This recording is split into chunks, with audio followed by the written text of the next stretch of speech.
It's such a fascinating story here. In the UK, we are fascinated with a police programme called Line of Duty, which features on an anti-corruption unit within the police. And this has got real shades of Line of Duty to it, in that it's incredible, Justin, how long this particular unit within the Baltimore Police Department was able to operate for. Before we get into that, tell me about the reason why it was set up. So it was decided in 2007 that the special unit would be formed. Why, and what was Baltimore like as a city at that point? Yeah, this task force was set up in 2007 to go after gun traffickers, to try to do more sophisticated type investigations of people bringing guns into the city. They were supposed to take their time, be methodical, but over the years, it sort of morphed into one of many types of different plainclothes squads that we have here that sort of just roam the streets looking for crime, pulling people over, jumping out on people standing on the corner, things like that. And it really lost its way into what it became.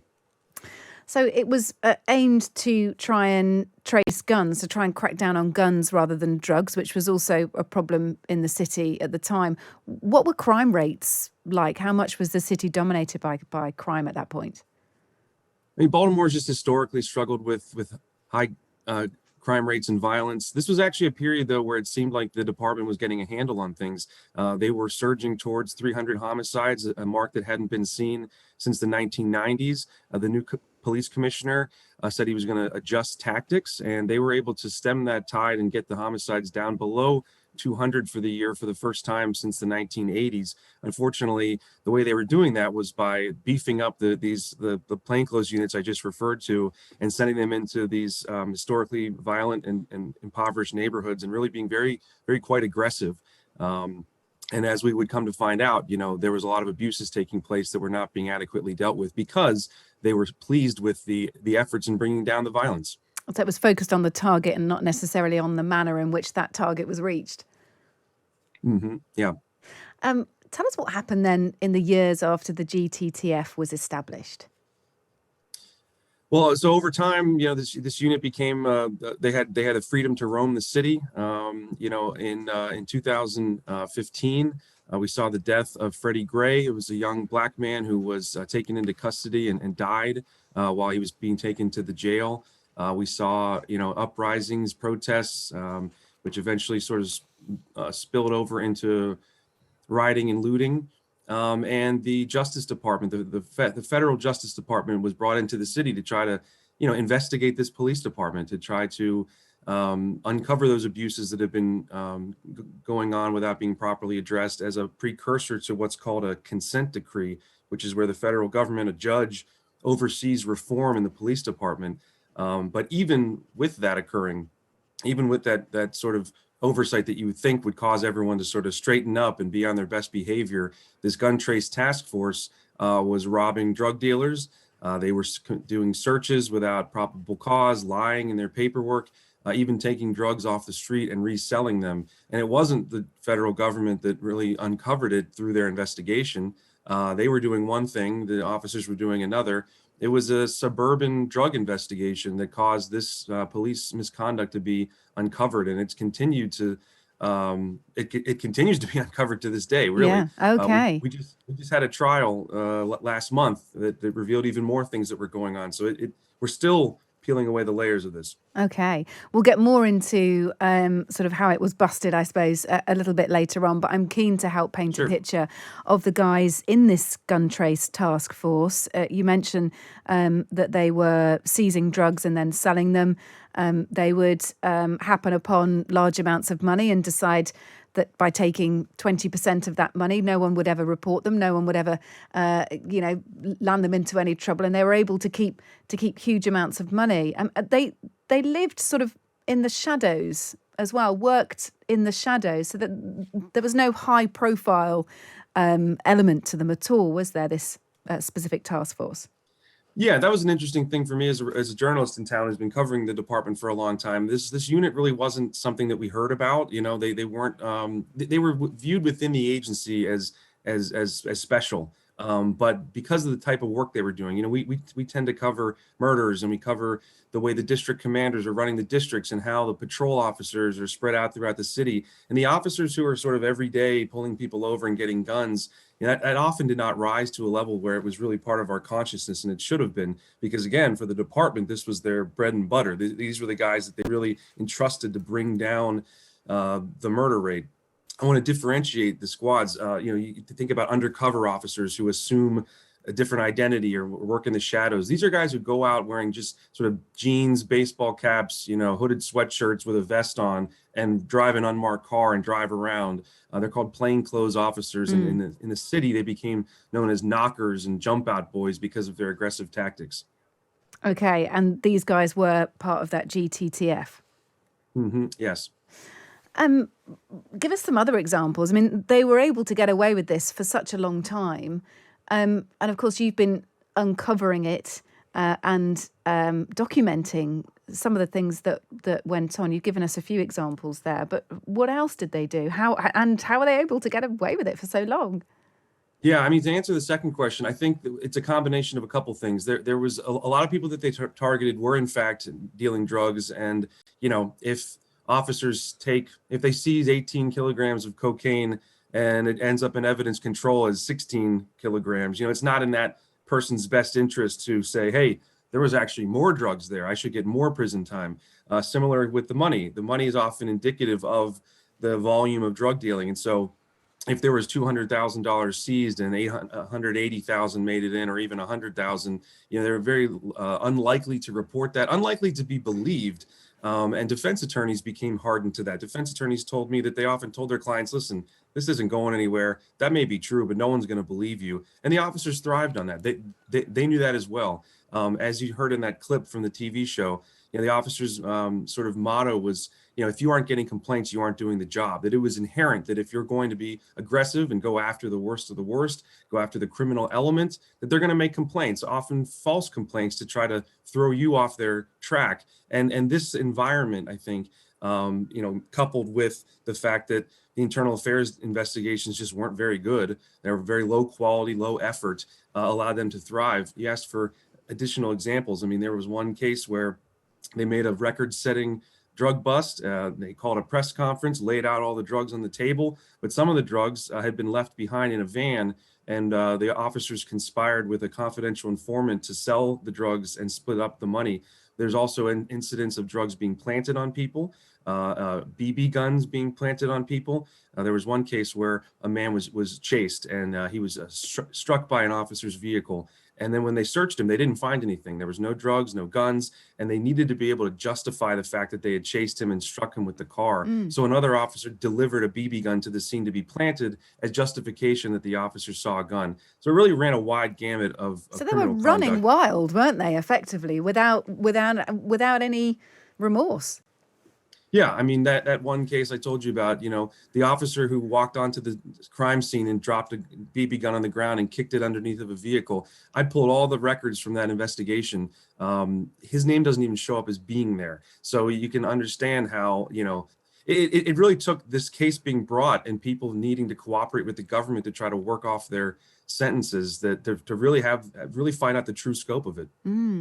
Tell us about some of the officers working in the task force. There was one ringleader, wasn't there, in particular, Sgt Wayne Jenkins?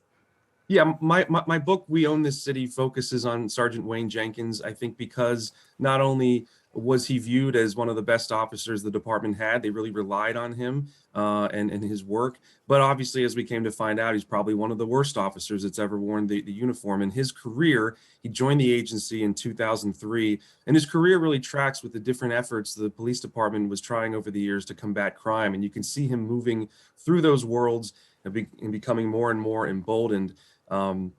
He's serving 25 years in federal prison right now. What was his personality? Do you think there was something flawed with Sgt Wayne Jenkins in order for him to be the ringleader of this? And then also, how did he get the other members of the gun trace task force to follow suit, to kind of join in the plot? Well, I mean, the officers who cooperated, the officers who testified at the trial, they said that this kind of stuff on a smaller scale was really happening throughout these different types of units, that you had to do this to fit in so that you could be trusted. I think at the same, Jenkins in particular, he was in the United States Marine Corps. He was a boxer. He had this really hard charging personality, and people who worked with him, they understood him to be a cowboy. They thought he was a little eccentric and a little wilder than some of his colleagues, but they also respected him. They thought he was good at what he did. They describe him having an eye where he could be driving down the street and you see someone standing there and you and I would think nothing of it, but he could tell that person had a gun, and he would pull a U-turn and stop the person, and sure enough there was a gun there. So he made sure everybody knew about his talents. Officers described to me getting daily emails where he would send out an email to the entire police department boasting of his unit's great work the night before. You have to also put into context during the period where the GTTF is really thriving and coming together. This is after the death of Freddie Gray, when officers are somewhat reluctant to do the job. They either are afraid of getting charged themselves, or their morale is so low that they aren't going out and doing the type of work that the department had been accustomed to. But Jenkins did. Jenkins kept going out there. He kept making a large volume of arrests, and so he was able to cultivate a personality where people thought he was doing a great job, and sort of left him alone.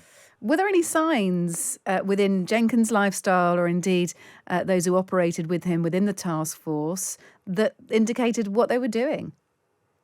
I think the federal investigators have told us that they were pretty good about not spending the money. I think Jenkins had instructed officers to buy things in cash in small amounts and not do anything too showy. Indeed, when they raided his home and looked into his bank accounts, they really didn't find these assets. So it's an open question about sort of whether they're buried somewhere or what have you. But yeah.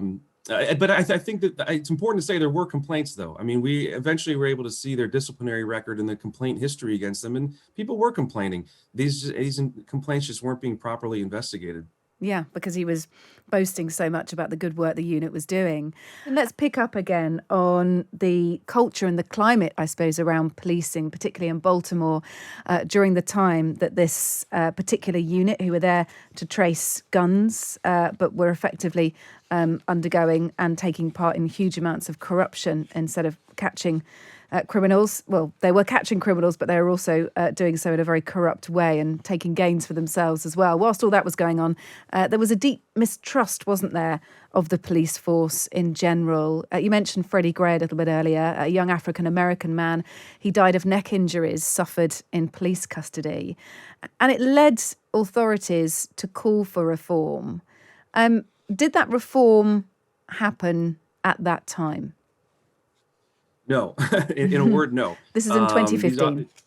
Yeah, I mean, these officers' misconduct was thriving during this period of time. Again, I think that there's a dichotomy where many officers did sort of pull back in terms of sort of engaging less, and while other officers saw this as an opportunity to exploit. Baltimore is very much still in this reform process. It took the Justice Department a couple years to complete their investigation, which found a wide range of pattern and practice of misconduct and disproportionate racial policing and things like that. It was a scathing report. Notably, as I point out in the book, when the Justice Department presented its findings, showing, among other things, that police officers disproportionately stopped Black men without probable cause and conducted questionable, if not illegal, searches, the Gun Trace Task Force went out that very night and was pulling over as many people as they could without justification. So I think there was this attitude that permeated the department where they did not think they were going to get caught. Obviously, they even got tipped off at various points to the fact that they might be under investigation and continued their behavior. Mm-hmm. We're very much locked into that reform effort to this day. The consent decree required a rewriting of policies, retraining of all the officers, and that has only recently started to play out with it actually being implemented. So we're very much trying to figure out sort of what this is going to look like while continuing to struggle with very high rates of violent crime. The city, since 2015, has averaged over 325 homicides per year. This is in a city of fewer than 600,000 people. So we're trying to figure out sort of how to do reform how to do police reform and also keep the city safe. And it's a very much ongoing open question. Yeah, those number of murders, more than double Chicago's, far higher than any other city of 500,000 or more residents, and astonishingly a larger absolute number of killings than in New York, a city 14 times as populous. So our listeners can get an idea here of the problems beset of the Baltimore Police Department. We've been talking about the Gun Trace Task Force. This was this unit within the Baltimore Police Department tasked with trying to clamp down on gun crime. But during that effort, they were incredibly corrupt and would seize drugs and keep them and sell them, seize amounts of money and keep portions of that. So just operating in a highly corrupt way. What led to the unraveling of the GTTF? Yeah, it's a really fascinating story. Despite this going on in various ways for decades, really, despite the federal government being looking into the police department, investigating it, the way the Gun Trace Task Force got caught was that some suburban drug investigators outside of Baltimore City, we've had, obviously, America's seeing an opioid crisis. It spiked around this time period, and in these suburban counties, they were seeing a high number of fatal overdoses from drugs that were being bought in the city. And they embarked on a wiretap investigation of the crew that was selling them. And it turned out that one of the Gun Trace Task Force officers was friends with, in cahoots with, one of the drug dealers. And they recorded him talking to this guy, telling him how to evade police. And they brought in the wiretap investigation to focus on this unit. Now, as the book shows, and as the TV show portrays, they at first they weren't sure. They thought they had like one rogue officer. There was one guy, because that's typically how these scandals have been unearthed in the past. The one officer doing something wrong, he gets caught. The city officials can say it's one bad apple. It doesn't mean everybody's bad. Well, this unit was bad, and as they were investigating, additional officers were transferred into the unit who were also engaged in this kind of behavior. The department, unwittingly, I guess, brought together this super group of bad officers who the FBI was looking into, and they were able to detect all sorts of things. And were all its members brought to justice? Well, that's a good question. I mean, everyone in the unit who they determined was committing crimes, yes, has been. There's actually one officer in the unit who was not accused of anything wrong, which I think is a cautionary tale about sort of how complicated these things can be. Then perhaps not everybody's in on it, not everybody knows what's going on. There was a detective who just wasn't implicated in anything, and the officers described sort of making sure he was around the corner, or they sent him on another assignment when they did something. Why on earth would they protect him like that, though, Justin? They didn't trust him.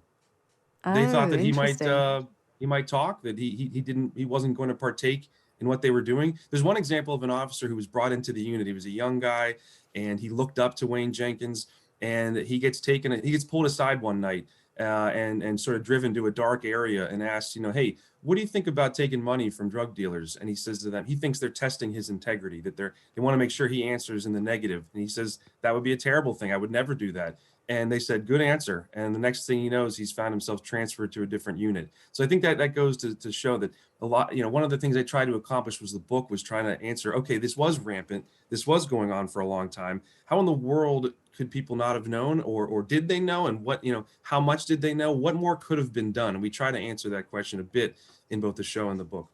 Wow, it's incredible. Do you know what the police think of the new TV show, or what kind of response you had from police after your book was published?